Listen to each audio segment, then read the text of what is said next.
Hello everyone, welcome back to our channel. स्वागत है आप सभी का हमारे यूट्यूब चैनल में। आज की इस सेशन में हम बात करने वाले हैं उत्तराखंड प्रवक्ता भर्ती 2025 इकोनॉमिक सब्जेक्ट के मोस्ट इंपोर्टेंट एमसीक्यूज, जो आपके एग्जाम के पॉइंट ऑफ व्यू से काफी इंपॉर्टेंट रहने वाले हैं। तो बने रहिए आज के इस सेशन में। Let's start now. आज का हमारा पहला क्वेश्चन इस प्रकार से है। फर्स्ट क्वेश्चन है, भारत में आर्थिक योजना का प्रमुख उद्देश्य क्या है? फर्स्ट ऑफ ऑल यहाँ पे दिया हुआ है कि रोजगार के अवसर को बढ़ाना, सेकंड है राष्ट्रीय आय में वृद्धि, एंड नेक्स्ट है गरीबी उन्मूलन या फिर आय की असमानता लाना।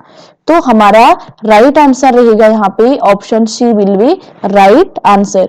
अब गरीबी उन्मूलन, भारत में आर्थिक योजना का प्रमुख उद्देश्य गरीबी उन्मूलन और सामाजिक एंड आर्थिक विकास भी होता है। ठीक है, गरीबी उन्मूलन के साथ साथ सामाजिक प्लस जो आर्थिक विकास होता है वो भी आर्थिक योजना का प्रमुख उद्देश्य होता है।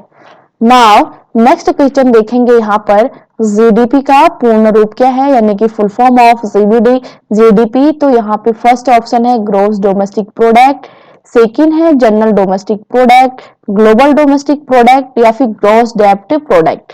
तो यहाँ पर हमारा जो राइट आंसर रहने वाला है वो है ग्रॉस डोमेस्टिक प्रोडक्ट, जिसे बोला जाता है सकल घरेलू उत्पाद। ठीक है, सकल घरेलू उत्पाद। अब सकल घरेलू उत्पाद एक वर्ष की समयावधि में एक देश की सीमा के भीतर जिन वस्तुओं एवं सेवाओं का उत्पादन किया जाता है उनका जो अंतिम बाजार मूल्य होता है वही सकल घरेलू उत्पाद कहलाता है। अब इसमें एक वर्ष यानी कि वित्तीय वर्ष की समयावधि होती है। अब वित्तीय वर्ष की जो टाइमिंग होती है वो होती है 1 अप्रैल टू 31 मार्च तक। ठीक है, इसको हम क्या बोलते हैं? वित्तीय वर्ष मानते हैं। तो सकल घरेलू उत्पाद एक ही देश की सीमा के भीतर होता है और एक वर्ष का उसमें टाइम पीरियड रहता है। तो क्वेश्चन नंबर 2 का right answer option number A gross domestic product will be right answer. Okay, now next देखते हैं, भारत में प्लानिंग कमीशन की स्थापना कब हुई थी? अब प्लानिंग कमीशन इसी को बोला जाता है योजना आयोग। ठीक, भारत में योजना आयोग की स्थापना 1947 या फिर 1950, 1951, 1955। तो क्वेश्चन नंबर 3 का option B will be right answer. Bharat में प्लानिंग कमीशन की स्थापना 1950 में हुई थी। ठीक, बाद में इसका नाम बदल करके 2050 में माननीय नरेंद्र मोदी के द्वारा इसका नाम नीति आयोग कर दिया गया। ठीक, अगर पूछा जाता है कि पीएम कौन थे तो उस टाइम पे मोदी यहाँ पे पीएम थे। ठीक, नाउ नेक्स्ट देखते हैं, मांग और आपूर्ति के सिद्धांत के अनुसार यदि किसी वस्तु की कीमत बढ़ती है तो उसकी आपूर्ति क्या होगी? बढ़ेगी या फिर घटेगी या फिर स्थिर रहेगी या फिर प्रभावित नहीं होगी। तो what will be right answer? Question number 4 का राइट आंसर रहेगा ऑप्शन ए बढ़ेगी। यदि मांग और पूर्ति के सिद्धांत के अनुसार हम देखें तो किसी वस्तु की कीमत बढ़ती है तो उसकी आपूर्ति भी क्या हो जाएगी? बढ़ जाएगी। ठीक, और इसके अकॉर्डिंग यदि हम मांग का नियम देखें, लॉ ऑफ डिमांड, ठीक है, जिसे बोला जाता है law of demand. Law of demand, यदि किसी वस्तु की कीमत में वृद्धि होती है, ठीक, यदि किसी वस्तु की कीमत में वृद्धि होती है तो जो उसकी डिमांड होती है वो कम हो जाती है। देन इसके अपोजिट यदि किसी वस्तु की मांग में इंक्रीज होता है यानी कि वृद्धि होती है और उसकी कीमत में कमी आती है तो वह कंडीशन क्या कहलाती है? लॉ ऑफ डिमांड की कहलाती है। ठीक, एंड जो मांग और आपूर्ति के सिद्धांत के अकॉर्डिंग यहाँ पे वस्तु की कीमत बढ़ रही है तो उसकी आपूर्ति भी बढ़ेगी। तो क्वेश्चन नंबर 4 का A will be right answer. Now next देखते हैं क्वेश्चन नंबर 5। इन्फ्लेशन का क्या अर्थ है, यानी कि मुद्रास्फीति। मुद्रास्फीति जिसे हम अगर सिंपल से लैंग्वेज में जानना चाहिए तो इसको हम महंगाई भी बोल सकते हैं। तो इसका ऑप्शन है मुद्रा का मूल्य बढ़ना, वस्तुओं और सेवाओं की कीमतों में वृद्धि, राष्ट्रीय आय में वृद्धि या फिर बेरोजगारी का घटना। क्वेश्चन नंबर 5 का right answer B will be right answer. वस्तु और सेवाओं की कीमतों में क्या होगी, वृद्धि होगी, तो वह स्थिति इन्फ्लेशन की यानी कि मुद्रास्फीति की कहलाएगी। अब महंगाई या फिर मुद्रास्फीति का अर्थ होता है वस्तु और सेवाओं की कीमतों में लगातार वृद्धि होना। तो क्वेश्चन नंबर 5 का right answer B. Now next देखते हैं मूल्य वर्धित कर यानी कि वैट किसे कहा जाता है, अप्रत्यक्ष कर, प्रत्यक्ष कर, आयकर या फिर संपत्ति कर। तो option number A will be right answer. अप्रत्यक्ष कर जिसे इनडायरेक्ट टैक्स कहा जाता है। जो टैक्सेस होते हैं, टैक्सेस बेसिकली यहाँ पे 2 टाइप्स के होते हैं, direct tax and indirect tax.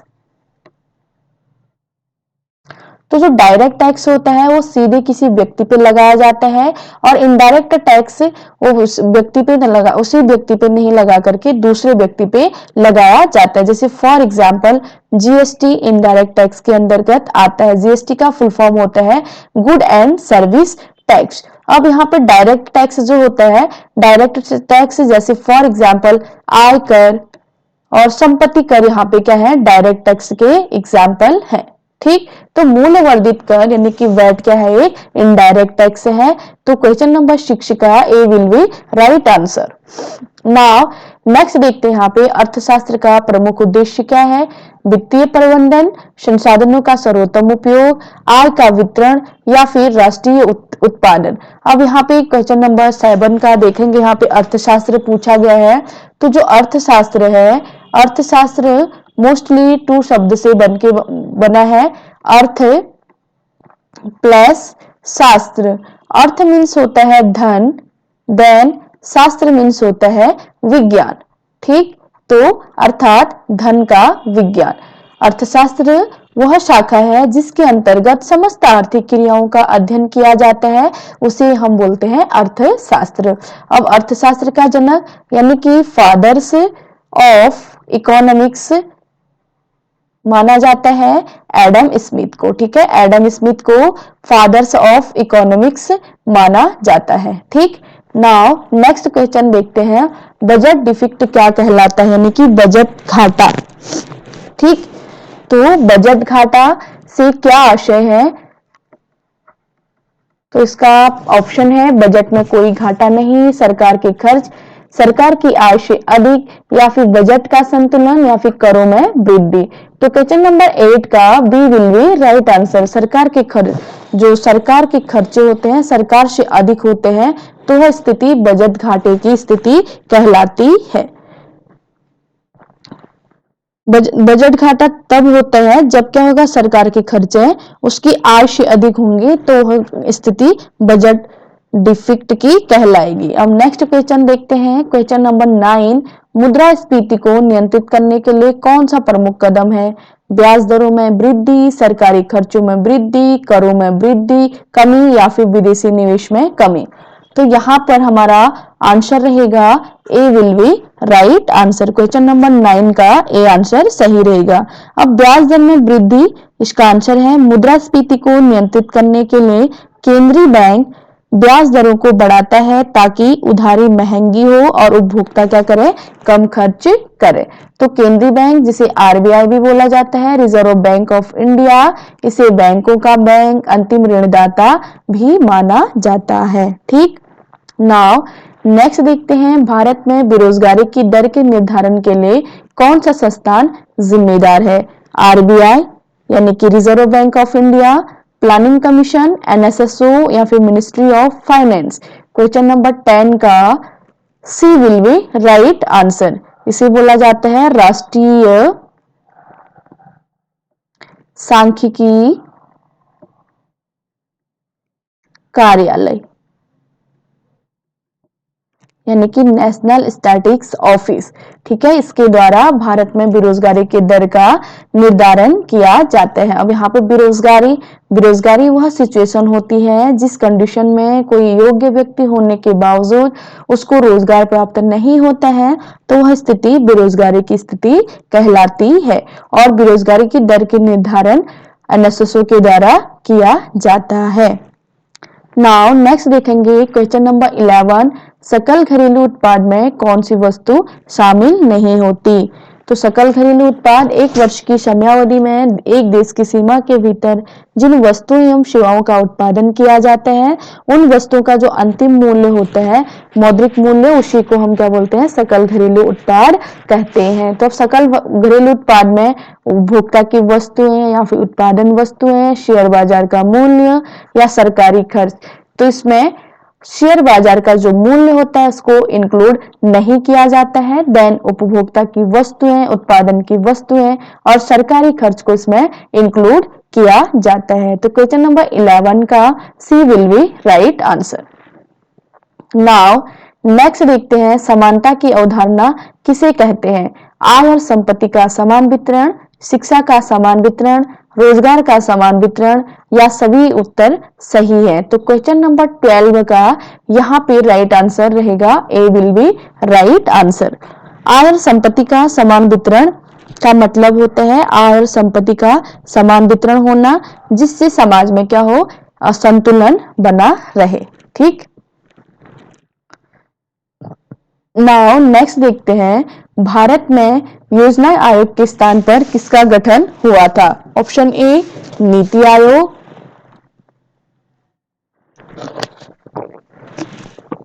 RBI या फिर फाइनेंस कमीशन या फिर कैबिनेट सेक्रेटरी। तो यहाँ पे जो हमारा राइट आंसर रहेगा, भारत में योजना आयोग के स्थान पर नीति आयोग का गठन हुआ था। अब योजना आयोग की जो स्थापना थी 1950 में हुई थी। ठीक है, 1950 में योजना आयोग की स्थापना की गई और 2050 में योजना आयोग का नाम बदल करके नीति आयोग किया गया। ओके, नाउ नेक्स्ट देखते हैं, संचालित मुद्रा यानी कि करेंसी इन सर्कुलेशन का मतलब क्या होता है? केंद्रीय बैंक द्वारा जारी किया गया धन, सरकार द्वारा जारी किया गया धन, बैंक खातों में जमा धन या फिर मुद्रा जो जनता के पास होती है।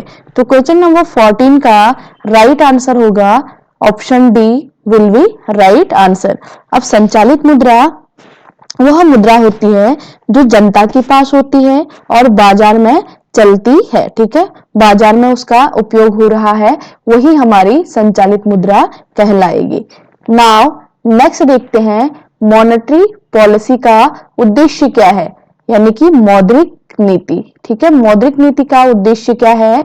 तो कीमतों को स्थिर बनाए रखना, करों की दर को घटाना, सरकारी खर्चों में वृद्धि करना या फिर रोजगार के अवसर को बढ़ाना।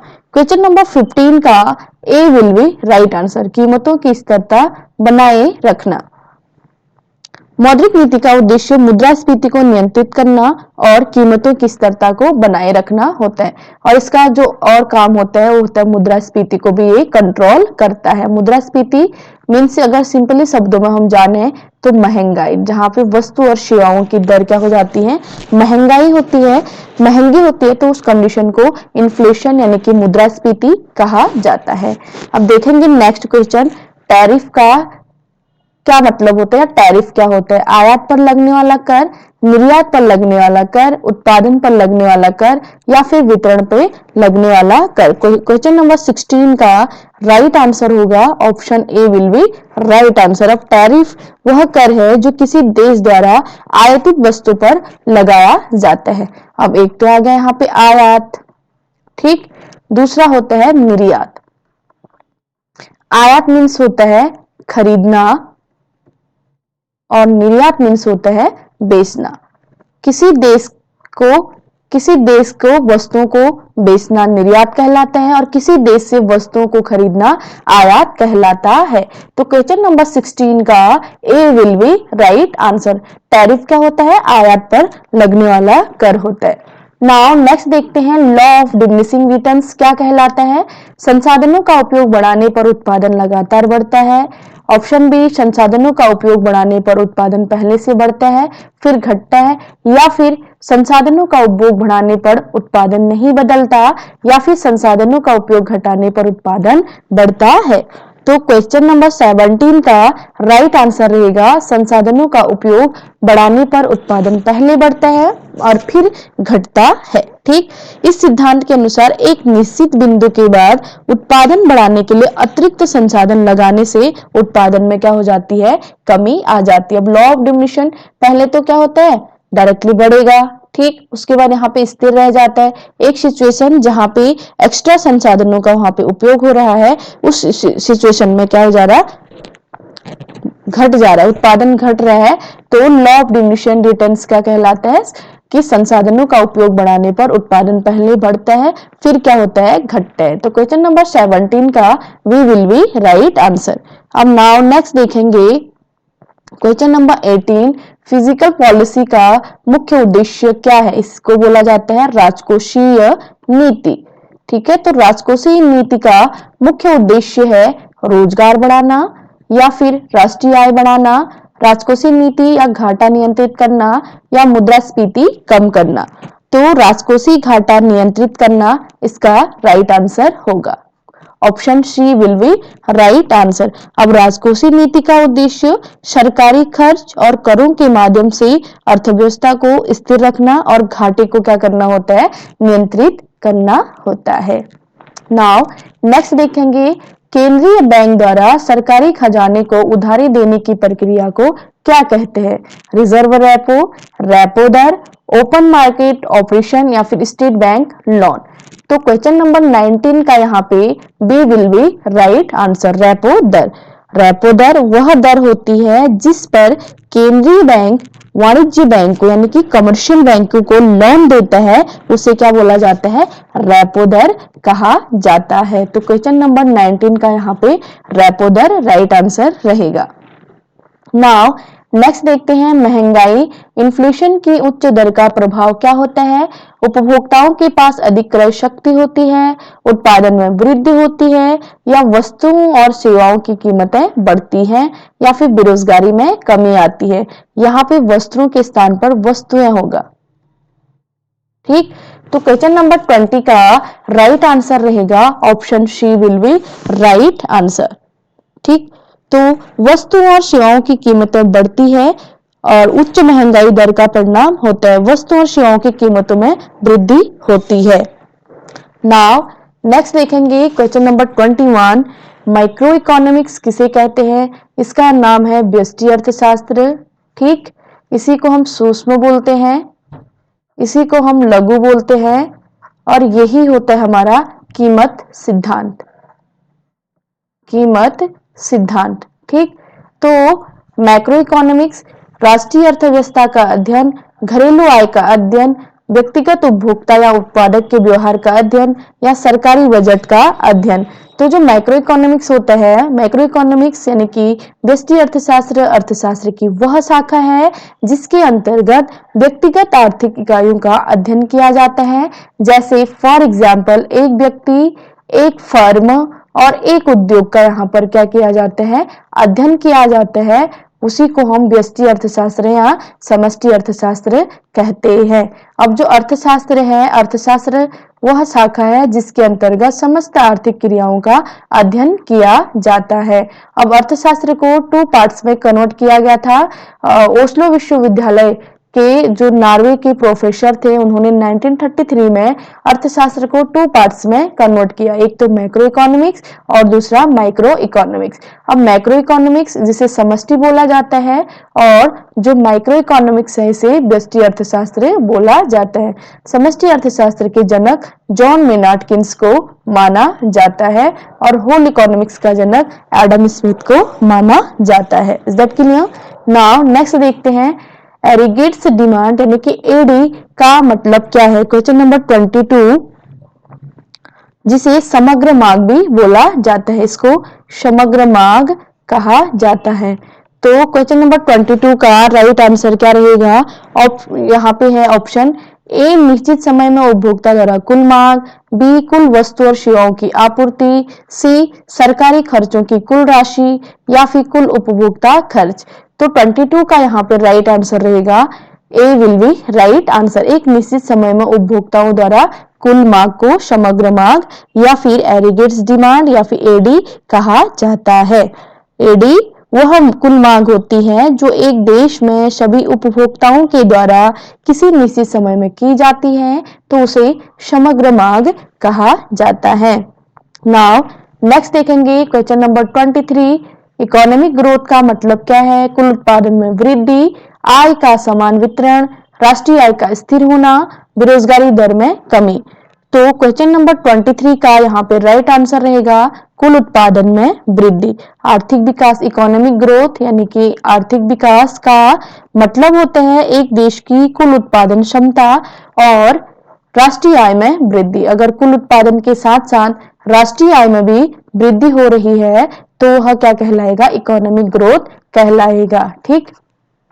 नाउ नेक्स्ट देखेंगे डायरेक्ट टैक्स किसे कहा जाता है? वह कर जो उपभोक्ताओं से लिया जाता है, वह कर जो कंपनियों से लिया जाता है, या फिर वह कर जो व्यक्ति की आय पर लिया जाता है, या वह कर जो वस्तुओं और सेवाओं पर लिया जाता है। तो क्वेश्चन नंबर 24 का यहाँ पे राइट आंसर रहेगा option C will be right answer. वह कर जो व्यक्ति की आय पर लिया जाता है उसे डायरेक्ट टैक्स कहा जाता है। जैसे आयकर हो गया, संपत्ति कर हो गया, ये कर डायरेक्ट टैक्स के अंतर्गत आते हैं।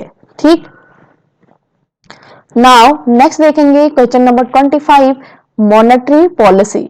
ठीक, जिसे बोला जाता है मौद्रिक नीति के अंतर्गत कौन सी प्रक्रिया शामिल नहीं है? ब्याज दरों का निर्धारण, मुद्रा आपूर्ति की नियंत्रित प्रक्रिया, सरकारी खर्चों का निर्धारण, या फिर बैंक आरक्षित दर का निर्धारण। तो क्वेश्चन नंबर 25 का C will be right answer, सरकारी खर्चों का निर्धारण। अब मौद्रिक नीति के तहत केंद्रीय बैंक द्वारा ब्याज दरों, मुद्रा आपूर्ति और अन्य वित्तीय उपकरणों के माध्यम से अर्थव्यवस्था को नियंत्रित किया जाता है, उसी को मौद्रिक नीति या फिर मॉनेटरी पॉलिसी कहा जाता है। तो इसके अंतर्गत जो सरकारी खर्च का निर्धारण है ये शामिल नहीं होगा। इसमें ब्याज दर होंगी, मुद्रा की आपूर्ति होगा और बैंक आरक्षित दर का निर्धारण होगा। तो नाउ नेक्स्ट देखते हैं क्वेश्चन नंबर 26 इनविजिबल हैंड, इसी को बोला जाता है अदृश्य हाथ का सिद्धांत। ठीक है, अदृश्य हाथ का सिद्धांत किसने दिया था? John Maynard Keynes, Adam Smith, या फिर कार्ल मार्क्स, या फिर डेविड रिकार्डो। तो इनविजिबल हैंड यानी कि अदृश्य हाथ का सिद्धांत एडम स्मिथ के द्वारा दिया गया था, जिसे फादर्स ऑफ इकोनॉमिक्स भी कहा जाता है। ठीक है, तो अदृश्य हाथ का सिद्धांत जिसमें उन्होंने बताया कि स्वतंत्र बाजार में प्रत्येक व्यक्ति अपनी व्यक्तिगत भलाई के लिए काम करते हुए समग्र समाज की भलाई को बढ़ाता है, वही क्या कहलाता है? अदृश्य हाथ कहलाता है। नाउ नेक्स्ट देखेंगे कैपिटल फॉर्मेशन का क्या अर्थ है? निवेश से होने वाली आय, निर्माण प्रक्रियाओं के लिए पूंजी का निवेश, आय का वितरण, या फिर मुद्रास्फीति की दर। तो क्वेश्चन नंबर 27 का हमारा राइट आंसर रहेगा B, B will be right answer. निर्माण प्रक्रियाओं के लिए पूंजी का निवेश। अब पूंजी निर्माण कैपिटल फॉर्मेशन का अर्थ होता है ऐसी प्रक्रियाओं में पूंजी का निवेश करना जो उत्पादन और विकास में क्या हो? सहायक हो।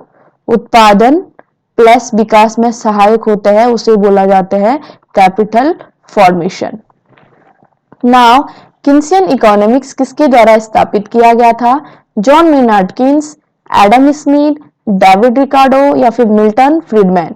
28 का यहाँ पे राइट आंसर रहेगा हमारा A will be right answer, John Maynard Keynes, जिन्हें समष्टि यानी कि मैक्रो इकोनॉमिक्स का जनक भी माना जाता है। ठीक, तो इन्होंने किन्सियन इकोनॉमिक्स स्थापित किया था। अब किन्सियन इकोनॉमिक्स जो इस सिद्धांत पर आधारित है कि सरकार को आर्थिक मंदी के दौरान अधिक खर्च करना चाहिए। इसके अंतर्गत ये बोला गया है कि जब आर्थिक मंदी होती है उस कंडीशन में गवर्नमेंट को अधिक खर्च करना चाहिए। नाउ नेक्स्ट देखेंगे विपणन का एक प्रमुख उद्देश्य क्या है?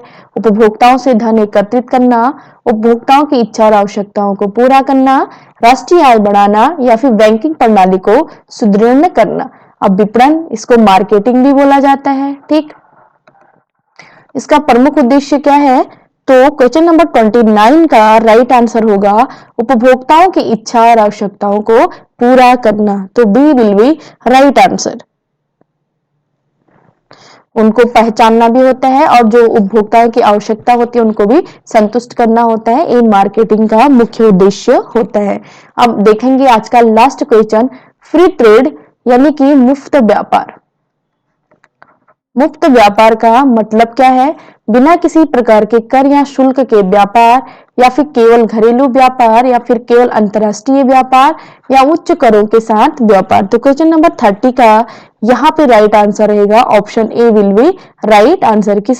बिना किसी प्रकार के कर या शुल्क के व्यापार को फ्री ट्रेड कहा जाता है। व्यापार में किसी भी प्रकार का इंटरफियर नहीं होगा, या फिर कोई शुल्क नहीं होगा, या करों के बिना ही जो वस्तुओं और सेवाओं का आदान प्रदान होता है उसे बोला जाता है फ्री ट्रेड। तो ये थे आज के 30 MCQ। अगर आपको ये वीडियो पसंद आती है तो मेरे को कमेंट में बताइए, और मेरे वीडियो को लाइक करें, चैनल को सब्सक्राइब करें, और वीडियो को अपने दोस्तों के साथ शेयर करें। Bye bye everyone, take care.